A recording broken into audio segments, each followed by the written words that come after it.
Good evening বন্ধুরা। তো আমি আজকে বেরিয়ে পড়েছি আবার একটা সানডে নিজের বাথরুম নষ্ট করে ঘুরতে বেরিয়ে পড়েছি বউকে নিয়ে। যাচ্ছি নিউটনের দিকেই যাচ্ছি। কোথায় যাচ্ছি সেটা কিছুক্ষণ পরে আপনি ভিডিওতে দেখতে পাবেন, সঙ্গে থাকুন। তো এখন আমরা আসি ইকো পার্কে। ইকো পার্ক যে লেক সাইড আছে সেখানেই আছি। তো বেসিক্যালি আমরা প্ল্যান ছিল আমাদের ওই 6 নম্বর যে গেটটা আছে সেখানে যাওয়ার, ইকো পার্কের যে 6 নম্বর গেট। কিন্তু দুঃখের বিষয় যেটা জানতে পারলাম এখানে এসে যে দুপুর 2টো থেকে রাত 8, পরের দিন সকাল 8টা অবধি বন্ধ থাকে ইকো পার্কের 6 নম্বর গেটটা। আপনারা নিশ্চয়ই দেখেছেন, ইনস্টাগ্রামে খুব ভাইরাল ওই গেটটা। তো ওই রাস্তাটা খুব, তো ওখানেই যাওয়ার প্ল্যান ছিল। অনেকদিন ধরে ভেবেছিলাম যাবো ওইখানটায় গিয়ে ফটোশ্যুট করবো। তো ওখানে যাওয়ার প্ল্যান ছিল, কিন্তু আজকে জানতে পারলাম যে রাস্তাটা বন্ধ থাকে দুপুর 2টো থেকে পরের দিন সকাল 8টা অবধি, 8টা থেকে পরে সকাল 8টা থেকে দুপুর 2টো অবধি খোলা, মানে 12 ঘন্টা খোলা, 12 ঘন্টা বন্ধ।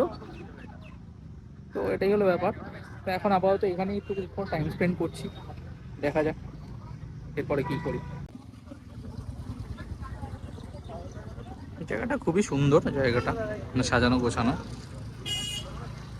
ওই যে দূরে দেখা যাচ্ছে এইখানে এটা হচ্ছে ক্যাফে একান্তে। এটা হলো ওয়্যাক্স মিউজিয়াম। আর এটা হচ্ছে এটা হচ্ছে তালকুটি, তাজ, তাজের প্রপার্টি। আর এটা হচ্ছে আমাদের গরিবদের আইফেল টাওয়ার।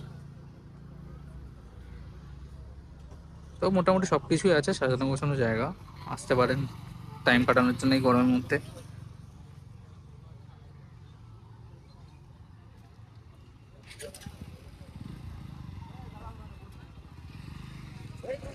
সব এটা পার্কিং এরও জায়গা আছে, কোনো অসুবিধা হবে না। এইদিকে আছে, ওই সাইডটা, ওই দিকটাও আছে, পুরো সব জায়গায় পার্কিং ব্যবস্থা আছে, তো অসুবিধা কোনোভাবেই হবে না পার্কিং এ।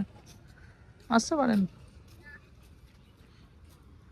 নিজের বন্ধু বান্ধবের সাথে, স্পেশাল ওয়ানের সাথে আসতে পারেন। খুব সুন্দর জায়গাটা সময় কাটানোর জন্য। এটা হচ্ছে এখন রাত্রের কিছু দৃশ্য, মানে রাত্রে এখন হয়ে গেছে, আমরা এখন এখানেই আছি। সব লাইট ফাইট জ্বলে গেছে, ওই সাইডটাও লাইট জ্বলছে। আমরা এখন যাচ্ছি ওই ক্যাফে একান্তের যে সাইডটা আছে ওই সাইডটা যাচ্ছি একটু হেঁটে।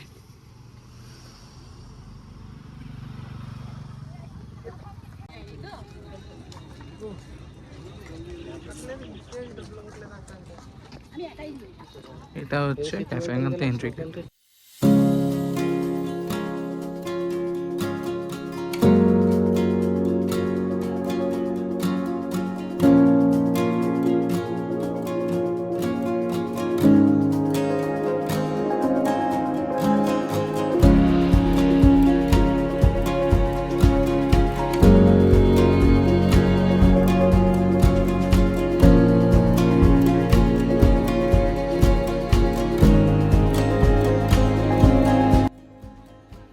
পরিবেশটা খুবই সুন্দর, চারিদিকে শুধু লেকের জল আর মাঝখানে ক্যাফে।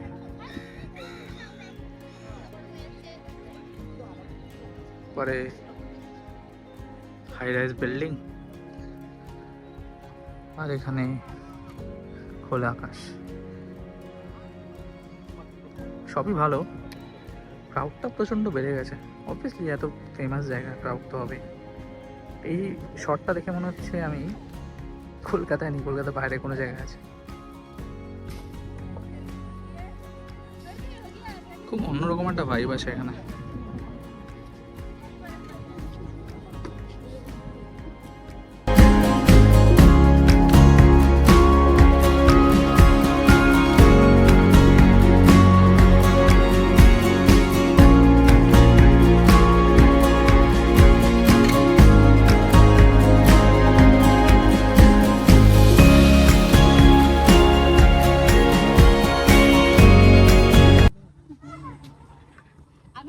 এটা হচ্ছে ক্যাফে একান্তের ভেতরটা, মানে ক্যাফে একান্তের যে প্রপার্টিটা।